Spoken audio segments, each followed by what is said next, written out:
On this episode, we will be interviewing the Senior Branch Manager of Whitehaven Library, Robin Ballard. And I'm still an advocate for the community, although I'm coming from the education sector. It is so amazing to work at a library and see how libraries transform minds and lives. In my prior career choices, I worked with the five genres. I work with children, tweens, teens, adults, and seniors. So I've been here for 3 years. I'm about team building, and community engagement is a big piece, and it's part of the strategic plan for the library. Okay, where are you originally from? I'm from New York City, and I love Memphis, but I visit New York quite often. What are some of the differences that you've seen in the library system in Memphis that you didn't necessarily see in New York? They're more like social work hubs. We actually do so much for the community. I mean, the library system here, they consider libraries without walls. We are people that need help with housing or information as it relates to getting their students into school or colleges. I mean, we do a plethora of things here. We engage with Link 211, which is a system inside of the library system that will help people with flat tires, people that just want to have an 8th grade education. The library system here, because they transformed prior to the COVID, have allowed us to be a hub and a safe mecca for the community. And so when I say this is just tremendous on so many levels, people will not realize what libraries do. And libraries is the only place in the world where you get information or help without a fee being involved. Absolutely. And as everyone knows, if they didn't know, I'm from the Whitehaven community. So I really have a passion for this community. But something that I've noticed as of late is bullying going on with the youth. So could you talk a little bit about some trends you've seen in bullying? Yes, as a former educator, principal, education specialist, the trend that I'm seeing, and it's so unfortunate, the students are very angry and they're being misguided from the things they see on TV. They're not being led or directed in their homes. And so they're trying to figure out this cruel, mean world on their own. And so we see a lot of students that need somebody to actually care about them. And then we see the ones that's taking advantage of those who are weak. We're not sure why people are not addressing the anger of the students. I don't know, monies are not being filtered or funneled into the right areas. A long time ago, they had community centers, guidance counselors, resources to help students work out their problem. Just like any person that is caved in or they don't have an outlet, they inwardly look at themselves, and if they have a poor self-image of themselves, they're going to take it out on a person that is harmless. It didn't do anything to them. You have to find out what the root cause is of why they're hurting and want to hurt others. Starting to trickle down to elementary school, not just middle school. The students and the violence and the bullying is really starting to snowball. You starting in the earliest first grade, you have a lot of students that actually get suspended from school because they're bullying, because again, they're allowed at home to watch videos. They see, of course, they don't have World Star Hip Hop anymore, but fighting is on TikTok, Instagram, movies, Netflix, Hulu, Prime. And so because parents might not be watching their students, what they interpret, what they see is what they internalize. And so that's what's happening at an all-time high, and it's starting at the early ages because a lot of parents or people put their child in front of a TV as a babysitter. So now they're gravitating towards things they see and it becomes a part of them. And that's unfortunate. With the social media era, do you feel personally things have gotten worse? Yes, they have more exposure to things, content that's not age appropriate or child friendly is what's affecting their behavior as well. Just like anything that you put in front of you, if you see it all the time, it becomes a part of it. When I was going through high school and middle school, we didn't have people recording bullying. So have you ever seen kids that have maybe gotten into fights or been bullied, it be recorded by other kids? Or? Yes, that is the new wave. Actually, it's almost like documentation that I'm doing these acts, which is unfortunate. But then the videotape is a good way in which to find out who's involved. So yeah, they're videotaping their actions, and again, that is a disconnect as well because you're videotaping something that you're doing to another person that's harmful. And so we have to find out what the root cause is. The bullies will take them fighting so they can, it's like a badge of honor or a trophy. And so they want to kind of relish the moment, not understanding the ramifications. Hey, now we got you on video. You're going to get in trouble, and hopefully we can stop you from being a bully and a violent offender later on. You are so amazing, and I know you truly care about the children, not only in the community, but more so specifically that come to this library.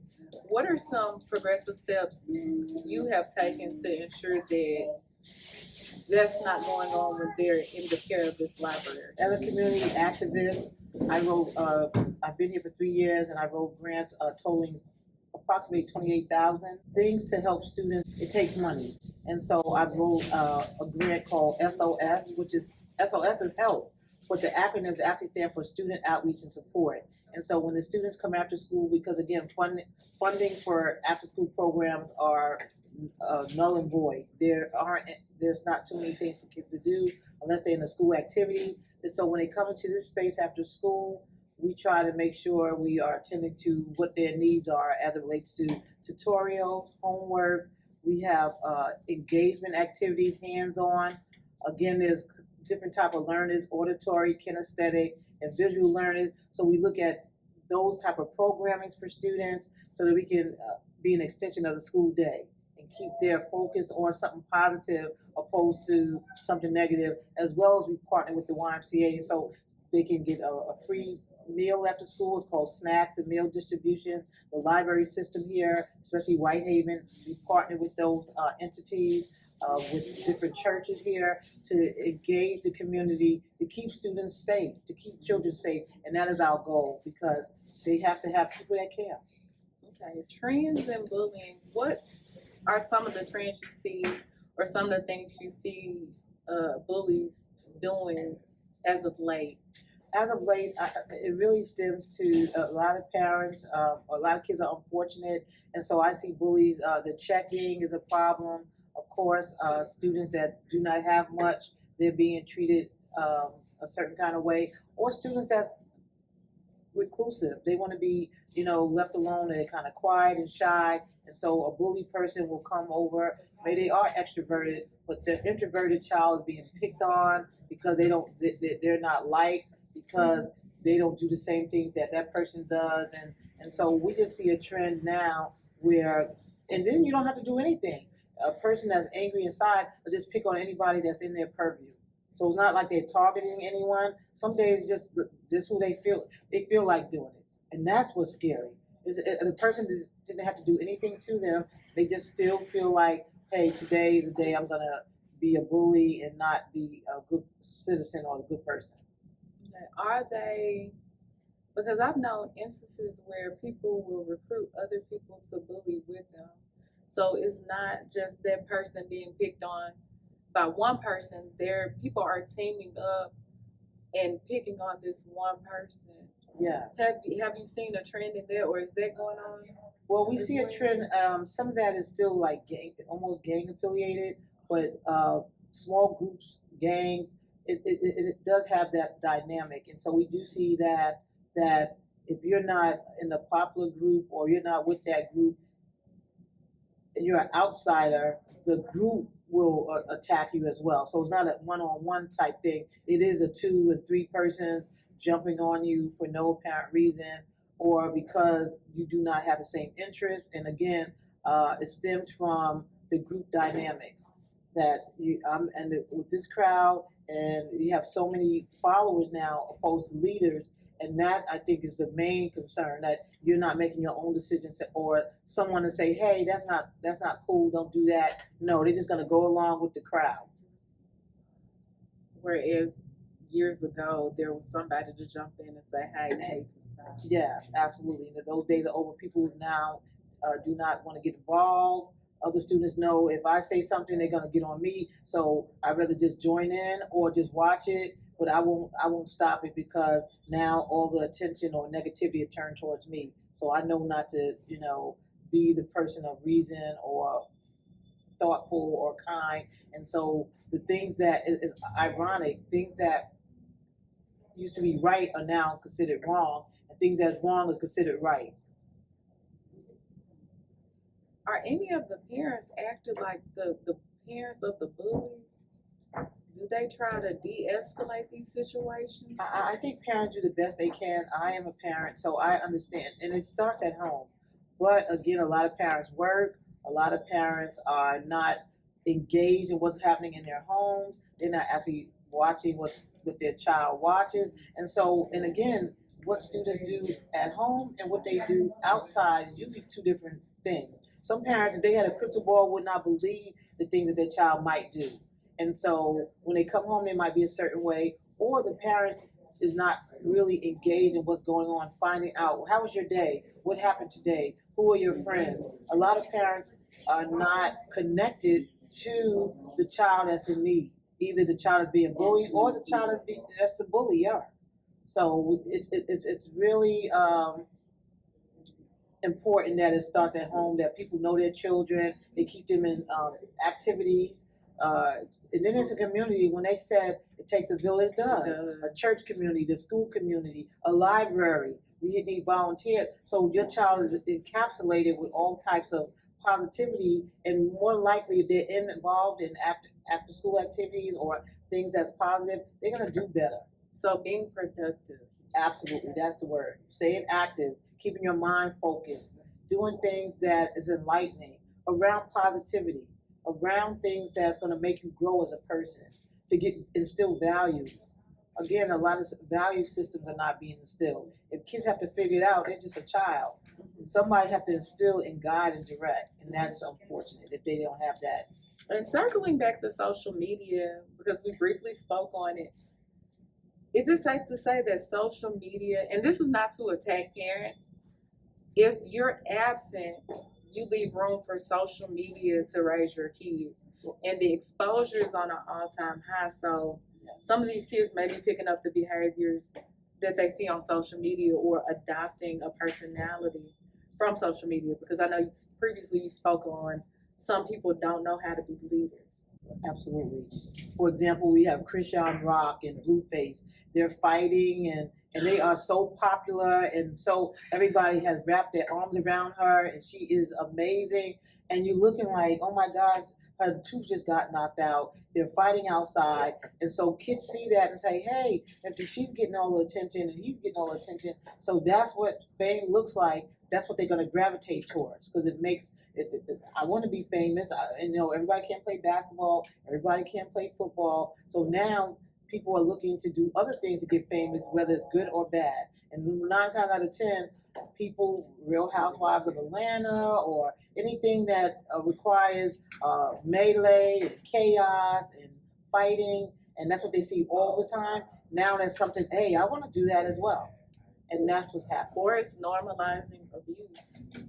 Absolutely. Because some people, they may see it, maybe they see it at home and then they see it on,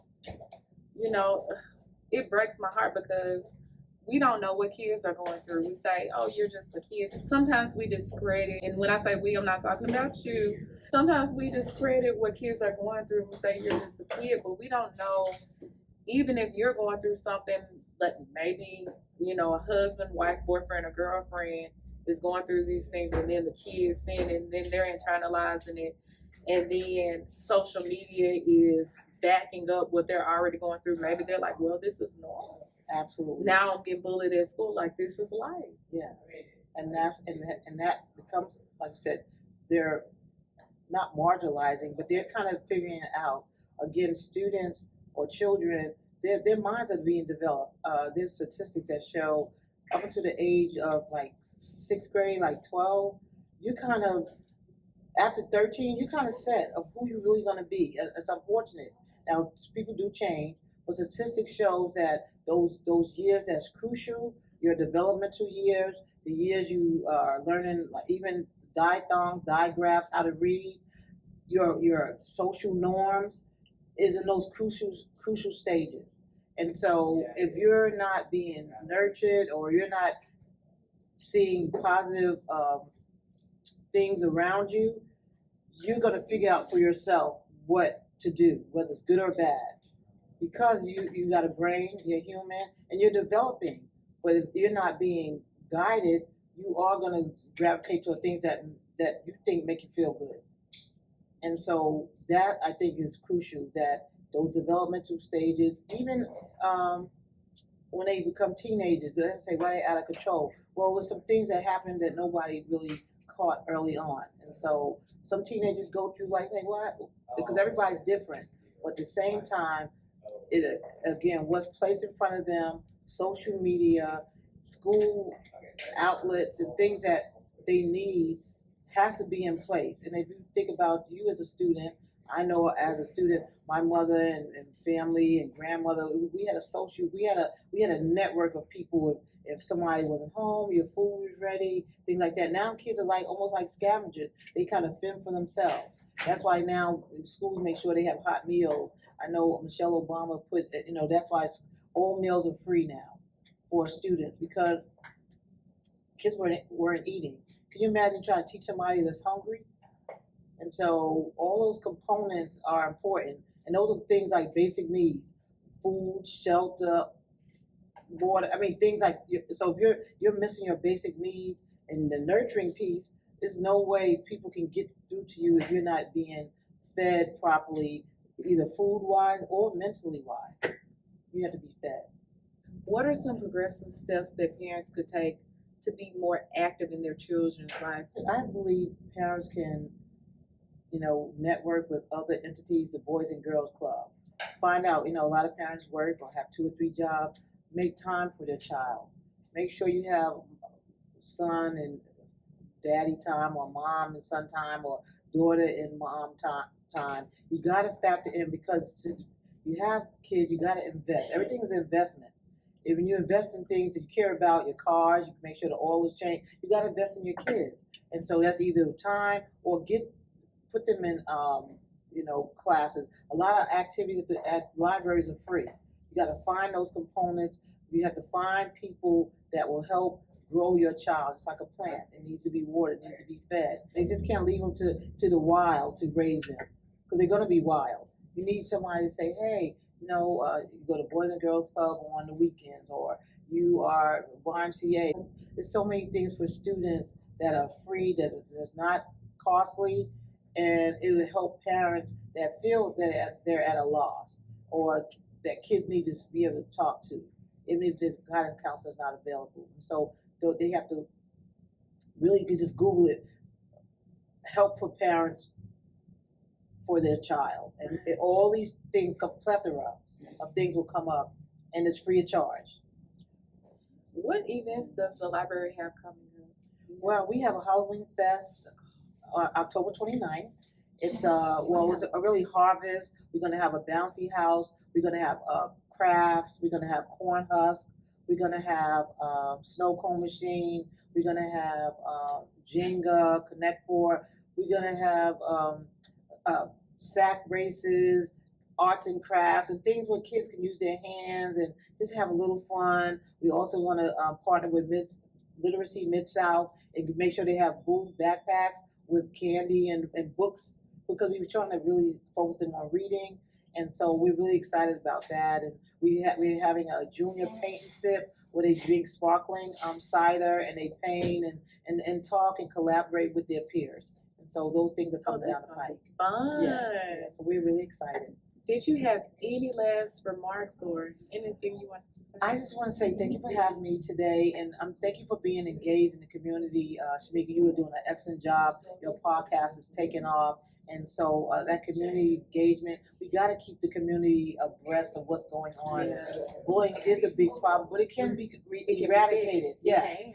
A lot of people, like, where do you start? You start somewhere. You got to start. Not just thinking about it. What can I do? What can you do?